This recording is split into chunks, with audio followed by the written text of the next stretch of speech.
The Irish Trotter Podcast with Mark and Sean Kane. How's it going, everybody? Welcome to the next edition of the Irish Trotter Podcast. We decided to go a little bit goggle box on it. So me and Mark, we met up together. They're two good-looking brothers and I'm a better-looking cousin. Rightio, so we're going to go through the 21 races in one day. That's an Irish record. But some days racing and the lads made a good decision to call the races off on a Saturday. And thankfully we pulled through. Yeah, I think it was a great move not racing on Saturday. Even though the weather was kind of expected down there, I'd imagine if you had a race down there and in the rain that came Saturday evening and the ground was opened up, I think it could have been a real struggle to get Sunday's card off. Whereas we raced, and as I said to someone today, probably the best horse won most races as opposed to the toughest horse, which is a good thing on big racing. Yeah, no, definitely. So yeah, with 21 races to get you. Another thing, everybody in Irish harness racing, you just have to come on board with us and get on this podcast. We have a couple of guys there didn't want a bar of it, but other than that, we love you. So first race of the weekend was the 3-year-old trot. 6 went to post here. I was one with myself with Homer Oakwood. He was on a 2 in a row. My own Mary's Hot to Trot was in second with Bernard, and it was. We all started level. I made a skip out the gate. There was 2 or 3 gallopers. It was testing ground for the young trotters, and I settled, gunned them to the front, and looked like Hot to Trot was running all over me. And when I hit over the dip down the back, she made a skip too and left me 10 lengths in front. So thank you for that. And yeah, it was nice to get a win. Yeah, I know you kind of reckoned after the race, talking to some people, that even if Mary's didn't gallop, your lad might have just been idling a little bit, but that definitely wasn't the case. Like if Hot to Trot didn't gallop, it was going to leave you by about 6 or 7 lengths down the home straight. He's lazy. He was going straight past him. He didn't gallop. He's lazy. No, look, it was a real good run, a 1-2 for your stable, which is brilliant. Hail Mary had a good run in third for the Malones. A nice run as well for Kieran Cheaty's horse, and yeah, look, hopefully some of these horses will keep improving going forward. The second race on the card was the first of our juvenile series of the weekend. Churchill Frankel and Bequest lined up here, drawn 1 and 2. That's the order the race started in, and that's the order the race finished in. They didn't go much pace here. Bernard led with Churchill Frankel. He just looked really sure-footed. He just coasted around the 2 of them. Bernard kicked at the top of the straight, and look, Donald's horse quick and brilliant, but just it's going to be really tricky to beat a horse in 2-horse race around here. There hasn't been much between them all along, so there wasn't much between them here again this day. Yeah, no, it's hard. And they're going so slow that it's hard to. It's going to be a sprint home no matter what. It's hard to make ground. You sprint in the corner, and so Bernard won this edition of the race. The next we had the Gypsy Queen and Ivy Flojo, and it was much similar. Looking at the time there, actually, it was actually a little bit slower. This was really slow. They absolutely walked here. I actually seen horses jog out on the track faster than what these went around the corners. But look, the two young 2-year-old fillies, I think they've had 1 or 2 races each. The 2 lads just minded the horses. Again, they sprinted up the straight together, and the Gypsy Queen just quick and better of the 2. And that's 3 out of 3 for Gavin Murdoch's filly. And they gave out with the French trotters, huh? And the last of the 2-horse races was the 3-year-old fillies. This brought up Gavin Murdoch's double here with All Bets Are Off and Churchill Niche. Bernard led this one away with Niche. I fancied her, to be honest. She made a bit of a skip on the first corner. All Bets Are Off kind of got stuck in with it. Made a skip as well. And then as they turned into the stretch, Churchill Niche started to quicken. I did think that it probably had the race on him up and then made a mistake. Look, but you have to pace around to win, and that's where All Bets Are Off did it. Yeah, there's more to come from these 2 fillies for the rest of the season, I would imagine. Yeah, no, definitely. So we'll move on then to the 3-year-old race. This was what we had. 8 went to post, and this one was won by Resolute Diamond, which is a brother to Gypsy Queen, and Oakwood Cowboy. I suppose the big spender, the big spender horse. He kind of was midfield for most of the race. He probably gave a little bit too much ground, in my opinion. But when he leveled up with Resolute Diamond, they went to war, and Resolute Diamond came out on top of this one. Yeah, this was a good race. Oakwood Cowboy was heavily spotted in the betting beforehand. He got a better trip than you might have imagined from the draw. He didn't have to do as much outside work as I maybe thought he would have to do.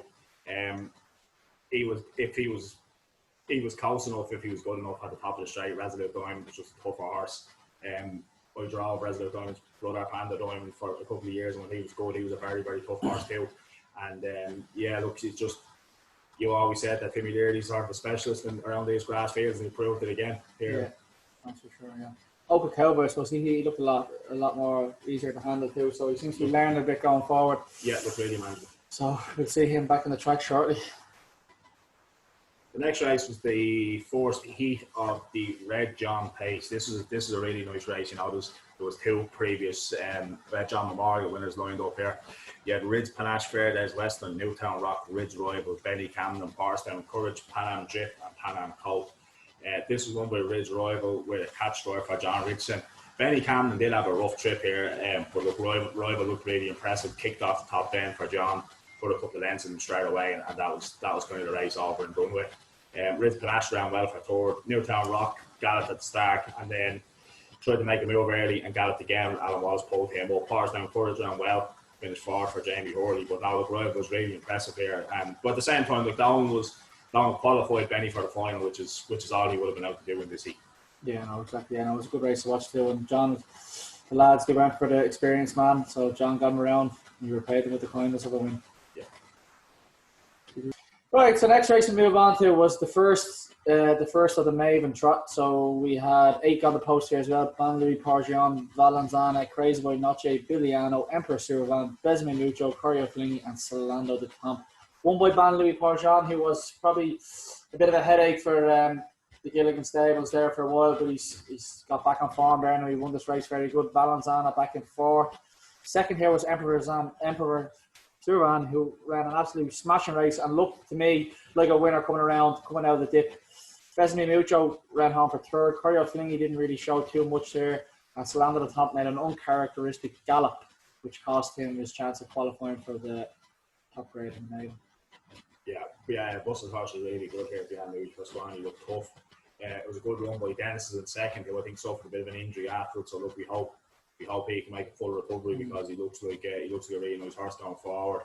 But yeah, look, this was a good run by Buster's horse. He's been in super form all year. All Buster's horses have, and Besme Mucho as well. It's sort of an improved run by him, and yeah, I'm sure some of these horses going forward are gonna continue to have a good season. So the second heat of the Red John Memorial Race, we had 8 on the post there: Newtown Major, Supreme Sunshine, Carterwood CJ, Cluance the Light, On Top Big C, Air Majesty, and Master Plan. Yeah, look, this was, I kind of gave Master Plan one of the shouts here for winning heat and final. He was sort of a course winner. He's after winning 2 heats here there so far this year.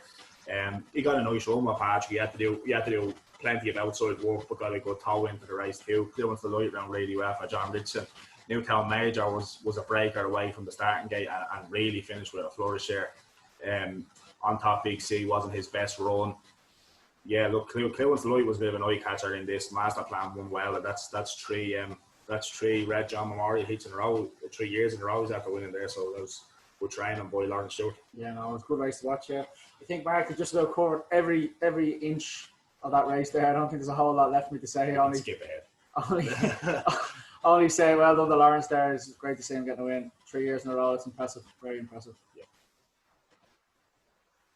We move on to race 9. Race 9, which is the second limb of the Maven Trot. 8 went to post here as well. Kumba Wind, who was impressive.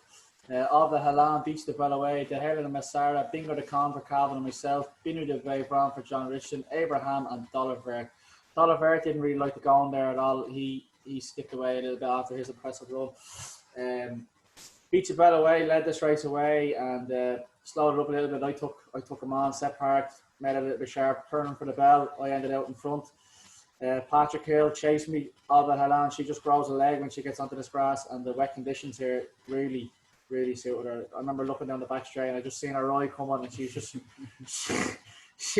like a lion. She just wore me down. Patrick leveled up me, trimmed me back in on the muck, and that was it. Race put to bed. Unfortunately for Patrick, Abraham just had too much speed and just shinned him on the line. But this was a real good race to watch, and I watched the replay, and it was a very good finish. Yeah, it was really good to watch. Like you say, Dallavert hadn't made a mistake, but there was question marks about him. Question marks about him going down there, whether he was going to handle the going or not. Look, there was never any question marks about Abraham handling the going or Avada Helen, both being very good down here before. Yeah, look, Abraham kind of picked him to pieces in this after everyone else made the run on for him really, but it was a good run. It's always nice to see these good horses winning on these big meets. Yeah, no, that's for sure. The next race was the grade G1 pace. We had 8 went to post here. Stateside Vogue, Western Ocean, Double Juice, Right Redemption, Elsky, Pancan Income, Moorside Moira and Hail Caesar. There was 2 horses that were really well supported in the betting here. There was Elsky and Stateside Vogue. Stateside Vogue made a gallop away from the gate, which kind of put paid to her chances. She had to do a lot of outside work from there. Elsky got away in a half decent position, made an early move into second, and then went to the front with a lap to go. And she never at any stage looked in any danger. She looked your winner from a long way out. It was a really good run by Elsky. And yeah, market support was well justified. Pancan Income and well in second, and Moorside Moira good in third. So that was the third winner on the card for Gavin Murray. Yeah, no, Gavin had a great weekend. At Elsky, she looked $1 million, and I might have even been close to $1 million put on her. Not far off, did it? Big gambling connections, well done. All right. Yeah, the next race was another pace, a grade pace with Fox the Magician, Red for $1, Crack a Smile, Honor Code, 2 Left Feet, Hail Spartacus, Meadow Branch, Roman, A Kind of Magic, and Awesome Build. When we were previewing this meeting last week, I kind of thought Lady for $1 couldn't really be opposed. I did think he would handle the track, and then I thought that he was probably a good bit better than this, but he didn't handle the track at all. I know chatting to Patrick afterwards, he said he just couldn't ask him to quicken at any stage, which opened the door to Honor Code, who's becoming a bit of a West Cork specialist, ran really, really well for Buster. Ended up on the front end, was absolutely tough as nails, turning into straight. Look, a kind of magic looked kind of a certain winner, maybe 50 yards on the line. He looked like he was going to win and win going away. But again, as I said earlier, you have to pace around to win. A kind of match made a mistake just at the wrong time, just costing the race. But look, a really good run by him too. And yeah, I know Buster heads away with Honor Code to Tier Prince this weekend. So yeah, best of luck to him over there. Yeah, no, it's good. Richard and Buster, they've teamed up now probably since the start of last year, so they have a real good run together. And this year, they're definitely absolutely fine. Honor Code has been super on the small, tight track in Dunmanway, and I did think that he would have improved on the bigger track here. Now he's heading over to the big show with Tier Prince. It's definitely big enough and level enough, so best of luck to them. So Hail Spartacus actually ran really well in this race too, with a tough trip. He made an early move with rushing. He's gone well. He's really sort of turned the corner since he moved stable for the first time in his life quite late on. And yeah, I know me Holland getting plenty of fun out. Yeah, that was great to see. Yeah, the next race on the card was what would have been the first race on Sunday. It was a G pace. We had 7 went to post there after the scratching it came with Tribute, Mahogany Abbey, Lord Sugar, Meadow Branch Romance, Big Mac Deloitte, Full of Grace, Darko, John Joe, and Sugar Cane Howard. We fancied Lord Sugar here. He was obviously meant to run on what would have been the Saturday in the 3-year-olds, Sunday in the G. But look, when the cards got put together, the race pushed for one day, and I think it might just look a little bit relevant, but we didn't really have any other choice. But yeah, look, it was a good run by Big Mac Deloitte. It wasn't a bad run by Sugar, but maybe the right was on the wall a long way out. Big Mac Deloitte was travelling well, and Sugar Cane Howard to put Sugar on down the back stretch. And yeah, this was the start of the big run for Darren. Yeah, no, this is the start of a massive run. We're just having a little bit of difficulties here in the studio. Serious technical difficulties. You don't know how hard this is. Like, I'm telling you now. I had to come all the way out here to the back of Beyond. Trim. Got a Wi-Fi and all, yeah, that's true. Anyway, so we'll move on to race 2, which was 11, 12, something like that on the Sunday. Anyway, so was the Dublin Plant and Digger Hire Trot, sponsored by John Roach. Fair play to John. For all your digger and plant mids. 087 926. 10 went the post here. This is a big race, big race. 1, Flateur, Diamond Dash, Fortune Junai, Urbana de Sales, Epsom de Curve was a scratching here, so we only had 9. Eclair de Roche, Banderilla Poya, Dina Washington, Brutner, and Bippy Darpet. The one horse here, Flateur, was Darren's second leg of his absolute rampant run. Diamond Dash led away here. Flateur attacked. Them two went to war for a little bit, and unfortunately Diamond Dash made a skip and left Flateur close to 100 lengths clear, or what it felt like from where I was sitting. I was sitting in second, and could not bring him down anywhere. It was a really, really good run from my filly. She was a small mare. She got through at this stage, the back straight was quite cut up, but Flateur, he was flying. It did not bother him at all. Back in third was Fortin Gijonai, who ran home very strong in the end, but was fairly tailed off from Flatour and myself. I think it was like a 10 lengths, 5 lengths kind of thing, but brought down a lot of ground in the finish. Yeah, look, Flatour kind of went to war early with Diamond Dash, and you were kind of looking at these horses, and I was saying it to people standing around me, these have to get forward and these have to come back to the field. They were going hammer and tongs. And when Darren got to the front of Flatour, he did not lay up. He knew this horse wasn't stopping. He kept rolling. And when he came past the horse boxes for the last time, he flicked it on the tail with the whip, and it found another gear. I just took more lengths out of the field. It was a really impressive run. If Flatour was in the Maven, I don't think he could have been beat away around here. But yeah, you would run by Flatour, and a good run by Dana Washington in the second too. Yeah, it was actually 14 seconds quicker than the Maven trot. Yeah, there you go. Extremely impressive. Flatour was flattering. You need to run these songs by me in future before you say them. Oh, I thought that was a good one. I'm going to keep that. Yeah. Next race on the card, which would have been the third race on Sunday, was a pace.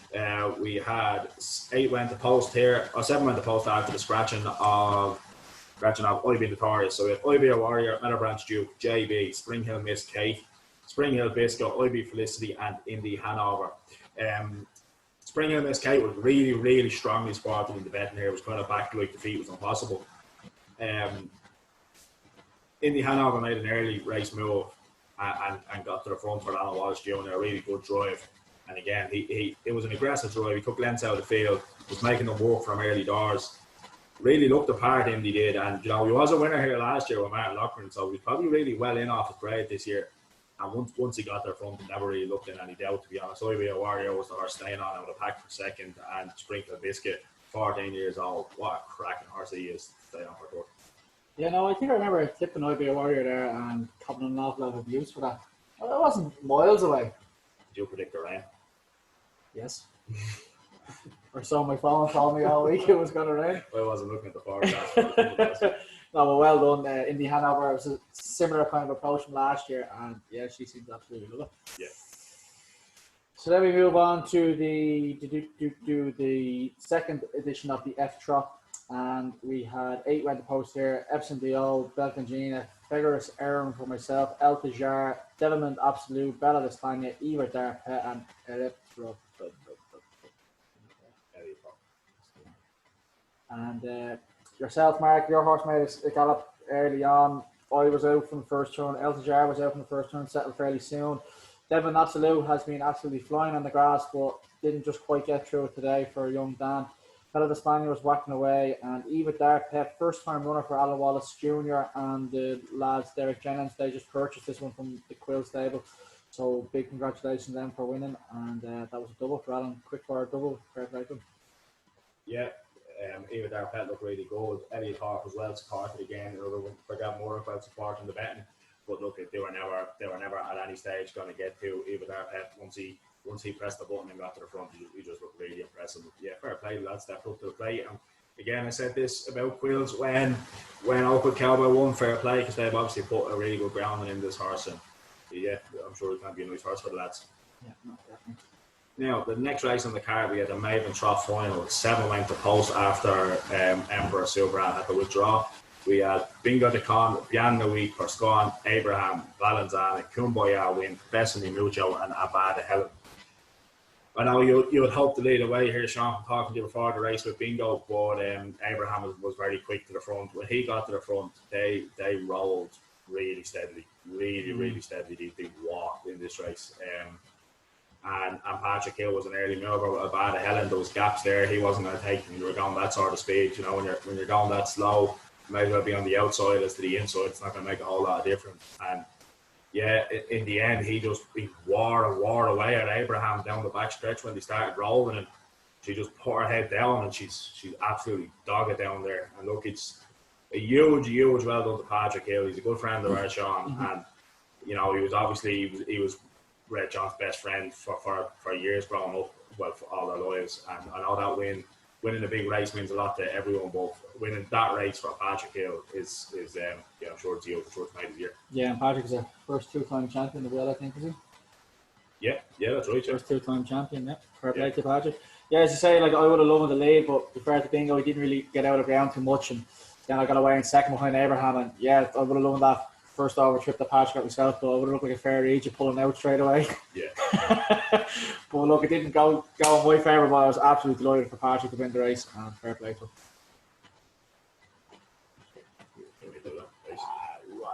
Sean does the pace race. Yeah, so lining up here, this was the RJM Memorial Pace Final.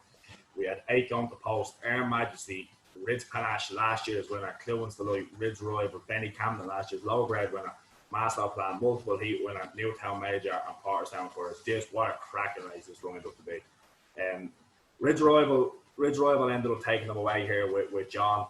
Clewins Deloitte was in second. They went an honest pace in this one, like they just rolled away nicely on the front end. John Manning made a very aggressive move.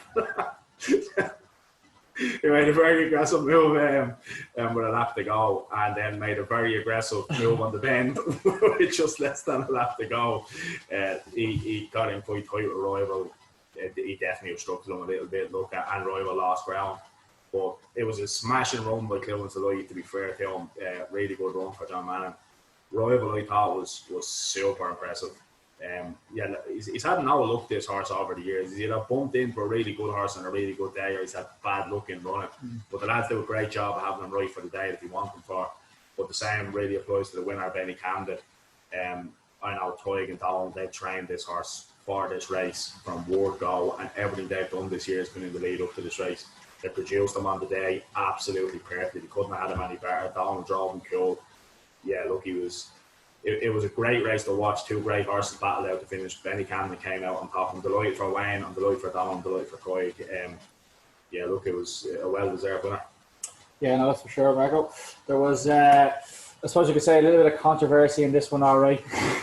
And as John says, they just get tired, doesn't it? They just get tired sometimes. That happens sometimes. We also carve each other up sometimes too, but sure, what's that between friends anyway? Huh? I suppose there's another little bit of controversy there with the third horse past the post was Ridge Panache. Actually made a skip gallop across the line in third, and from the best of my knowledge, there has been an appeal lodged by a couple of connections, so we probably will have a little more to come on that later. Yeah. But Ridge Panache was last year's previous winner, and as you said earlier in the podcast, Mark?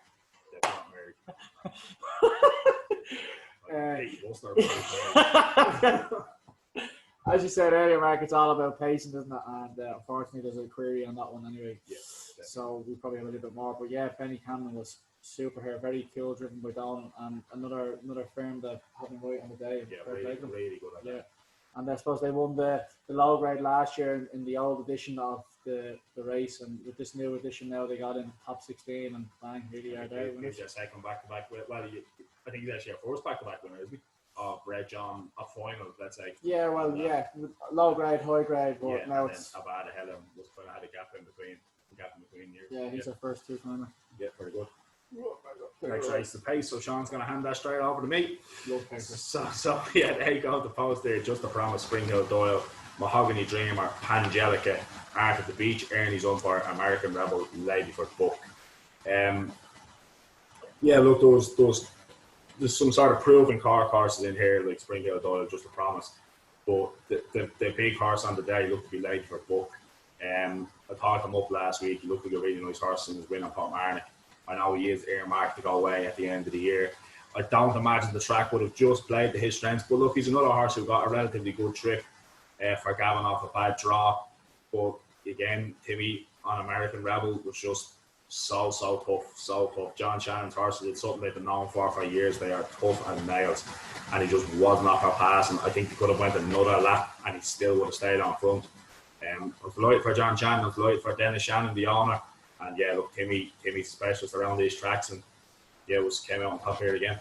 Yeah, no, definitely, he's a real nice horse. Well done to him. And I suppose he's a horse that we're going to look forward to watching for next year's edition. Yeah, he's got a bit of future. That's for sure. Ooh. So our next race then was the Mega Trot Consolation Final. We had 7 going the post here. Was the Head of the Massara, Joseph Capri, Corio Flingy, Billiano, Crazy by Noche, Solando de Tom, Dollarberg, and Binio de Beveron. First across the post here was Solana the Tomp, who made his uncharacteristic gallop in his heat, and to be fair, was dropped in here really on class. The Hail of Macera was a very improved run for Joseph Crafty. Joseph got the catch drive, and he went for the option of staying out wide on the good ground, and looked like a really good drive for Joe. It's just unfortunate that Solano, he just has gears to burn, doesn't he? Like when he got to the top of the straight, he's just gone. But yeah, no, it was a good race, and €1,300 to the winner. So yeah, fair play. It was a long trip down from the north, and fair play to him. Yeah, nice call. I was chatting to Josh during the week, and he said that mare, I think it was a mare, it travelled just completely differently on the outside. Once he switched it out, it just travelled away strongly on the outside. But look, like you say, Chalando, uncharacteristic break in the heat, looked all over this the whole way. You know, it was going to be a case of when he made his move, and just won quite impressively. And looks to be a great servant to them. I think they do a really good job for him. So yeah, fair play to them. Yeah, the next race was the RJM Memorial Pace Consolation. Only 4 lined up here with the removal of On Top Big C. Pancan Drift, Supreme Sunshine, Pan Am Colt, and Fair Days Western. Buster led away here with Pancan Drift, an aggressive drive. Had him on the front end. Fair Days Western was following Supreme Sunshine. Also, they sat in India foil here. Billy got a move on with Pan Am Colt going up the backstretch for the last time. He made the horse's mind up for him. The horse went forward, and that was it. And Pan Am Colt went into the hill on the front end, and Billy wasn't laying up. I wouldn't imagine Billy's horses were just at themselves at the weekend. I didn't think someone looked really impressive in Port the last couple of weeks. And Pan Am Colt was good in this race here, you know, and look, it was a well-deserved winner for Billy because he brought plenty down to sport. I mean, yeah, no, definitely would have taken the pressure off, and well done to the lads behind the horse. Yeah. So we move on to the last race of the weekend, which of course I was in it. I was hoping I was going to win the first race and win the last race, but it didn't go to plan because when you have anything to do with a Timlin connection, Wayne Swindle with this one, he absolutely flew it. He made a skip away, settled, and just worked his way to the front and just opted the same tactics and just rolled on, put the pressure on. My own Draghi Deloise, who was, she's raced 3 times this year for 3 seconds. She's been a bit of a bridesmaid, but she had been racing to her full ability, and she did there today. I was very happy with her, but she just wasn't good enough on the day. We just met a better one. Back in third was your own Ella de Vos Mark. Made a break coming in down the dip and absolutely stormed home. Maybe she could have been one to give a better challenge to Avenir de Vinrol, but I definitely couldn't. Yeah, look, I've actually always liked Avenir de Vinrol. It beat me last year in June in a Class B race, I'm sure. And that's really after dropping a handicap, you know, like a race off an F there. That's really well in. It's a straightforward horse. It is a level horse. It did make a skip in the first corner. Got back down trotting, went sent to the front again. And it was hard to be caught. A good run by your Draghi to lead in second. Out of the first round, well, made a mistake. Like I said, he was kind of struggling to get past you. We were kind of in and out almost. Well, I was watching the replay of Simon Duggan, and that's what he does. Oh, okay, right. He wins loads of races. That's how that was your plan. Okay, fair enough. Yeah, well, at least we know. Yeah, no, look, it's a good run by out of the boss, but I don't think there's anything that's going to get to this one in the right race panning out. Yeah, no, that's for sure. And that was it. We all made our trip home, and unfortunately, that's all we have time for today because, as I said, I made the trip down to the back of Beyond here to trim, and the Wi-Fi is very bad. And Mark's, this is probably our third attempt to finish off this. It's getting late, and we have 6 races in Anningmore, 6 races in Lyre again, which is actually great. Fair play to the lads for running the meeting straight 7 days later. The field is ready to rock. Why not race on it? And so hopefully best of luck to all the connections down there for the weekend. Yeah, best of luck, connection, Jason, everywhere this weekend. Safe race.